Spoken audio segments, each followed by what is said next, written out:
Pagbasa mula sa Aklat ng Mga Kawikaan. Hawak ng Panginoon ang isip ng isang hari at maibabaling niya ito kung saan igawi. Ang akala ng tao lahat ng kilos niya ay wasto, ngunit ang Panginoon lang ang nakasasaliksik ng puso. Ang paggawa ng matuwid at kalugod-lugod ay higit na kasiyasiya sa Panginoon kaysa mga handog. Ang masama ay alipin ng kapalaluan, ang ganitong ugali ay kasalanan, ang mabuting pagbabalak ay pinakikinabangan, ngunit ang dalos-dalos na paggaway walang kahihinatnan. Ang pagkakamal ng salapi dahil sa kadayaan ay maghahatid sa maagang kamatayan. Ang isip ng masamay lagi sa kalikuan, kahit na kanino'y walang pakundangan. Parusahan mo ang manlilibak at matututo ang mangmang. Pagsabihan mo ang matalino, lalong lalawak ang kaalaman. Alam ng Diyos ang nangyayari sa loob ng bahay ng masama, kaya siya'y gumagawa ng paraan upang sila'y mapariwara. Ang hindi pumapansin sa hibik ng mahirap, daraing din balang araw, ngunit walang lilingap. Ang salita ng Diyos.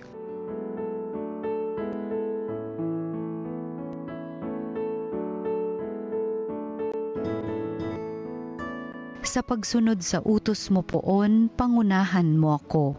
Mapalad ang mga taong malinis ang pamumuhay, ayon sa utos ng poon ang gawain araw-araw. Sa pagsunod sa utos mo poon, pangunahan mo ako. Ang lingkod mo ay turuang masunod ang kautusan, sa utos mong mapang-akit ako na may mag-aaral. Sa pagsunod sa utos mo poon, pangunahan mo ako. Ang pasya ko sa sarili ako'y maging masunurin, sa batas mo ang pansin ko ay doon ko ibabaling. Sa pagsunod sa utos mo poon, pangunahan mo ako. Ituro mo ang batas mo't sisikapin kong masunod, buong pusong iingat at susundin ng buong lugod. Sa pagsunod sa utos mo poon, pangunahan mo ako. Ang pagsunod sa utos mo ako'y iyong pangunahan, sa utos mo'y naroroon ang ligayang inaasam. Sa pagsunod sa utos mo poon, pangunahan mo ako. Lagi akong tatalima sa bigay mong kautusan, susundin ko ang utos mo habang ako'y nabubuhay. Sa pagsunod sa utos mo poon, pangunahan mo ako. Ang mabuting balita ng Panginoon ayon kay San Lucas. Noong panahong iyon, dumating ang ina at mga kapatid ni Jesus, ngunit hindi sila makalapit dahil sa dami ng tao. May nagsabi sa kanya, "Nasa labas po ang inyong ina at mga kapatid, ibig nilang makipagkita sa inyo." Ngunit sinabi ni Jesus, "Ang mga nakikinig ng salita ng Diyos at tumutupad nito, ang siya kong ina at mga kapatid." Ang mabuting balita ng Panginoon. Pinupuri ka namin, Panginoong Hesukristo.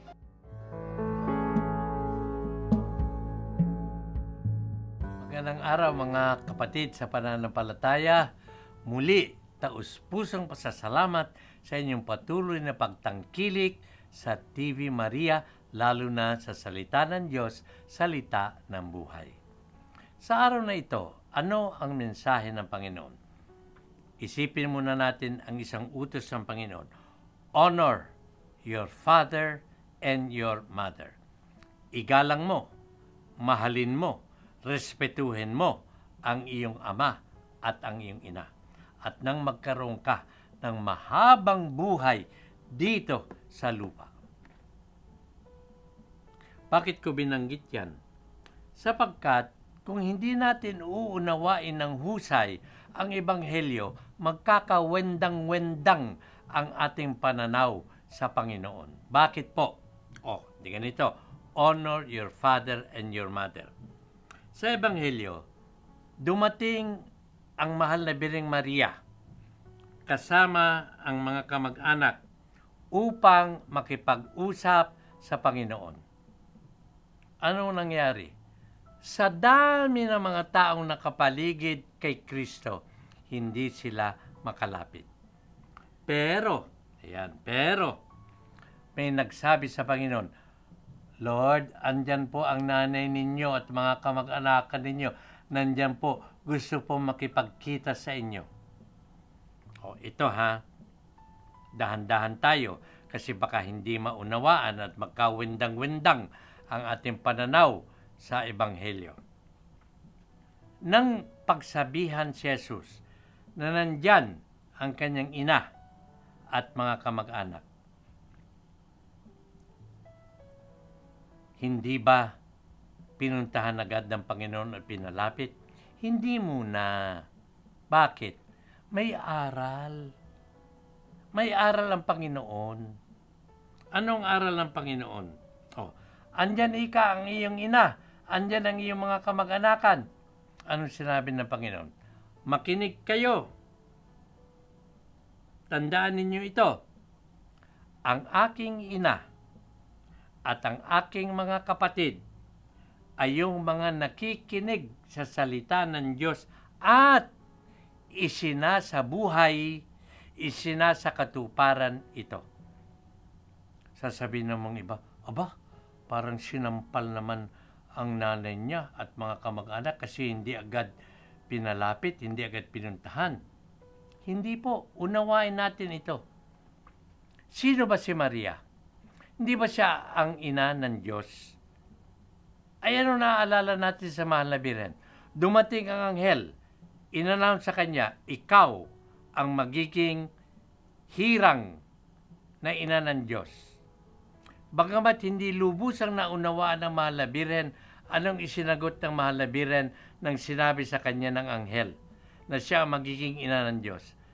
Behold, the handmaid of the Lord. Narito ang alipin ng Panginoon. Be it done to me according to your word. Mangyari nawa, matupad nawa ang iyong mga salita ayon sa iyong sinabi. Anong ibig sabihin nito? Wala nang masihigit pa, wala nang mas gagaling pa sa mahal na Birheng Maria sa pakikinig sa salita ng Diyos at pagsasabuhay na ito, sapagkat harap-harapan agad tinanggap ang mensahe ng Panginoon at mangyari nawa ito ayon sa iyong salita. Kaya, sa mga nagsasabing init sa puwera ng Panginoon ang mahal na Birhen, hindi po. Bakit? Sapagkat uulitin ko, ang mahal na Birhen ang pangunahing ehemplo, pangunahing halimbawa ng pakikinig sa salita ng Diyos at pagsasabuhay nito. At ito rin ang aral ng Panginoon para sa atin. Linggo-linggo, nagsisimba tayo. Marami sa atin nagsasabi, Father, nagbabasa po ako ng Ebanghelyo, nagbabasa po ako ng Biblia. Well and good, congratulations. Ang tanong, isinasabuhay mo ba ang binabasa mo?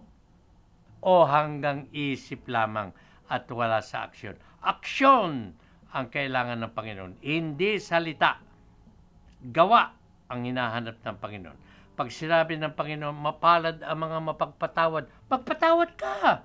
Mapalad ang mga tumutulong sa kapwa, tumulong ka sa kapwa. Mapalad ang mga mapagbigay, maging mapagbigay ka. Aksyon ang kailangan ng Panginoon.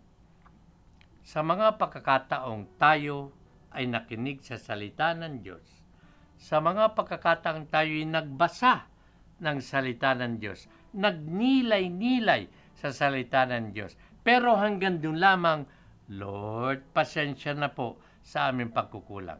Hayaan po ninyo sa tulong ng iyong biyaya, sa iyong lakas, sa iyong pagpapaliwanag at sa iyong gabay, hindi lamang naming pakikinggan ang iyong mga banal na salita, kundi masigit pa sa tulong ng iyong awa, isasabuhay natin ito upang makipagbigay puri kami sa iyo at makatulong sa aming kapwa habang kami ay nabubuhay. Purihin, pasalamatan ang Poong May Kapal ngayon at magpakailanman. Amen.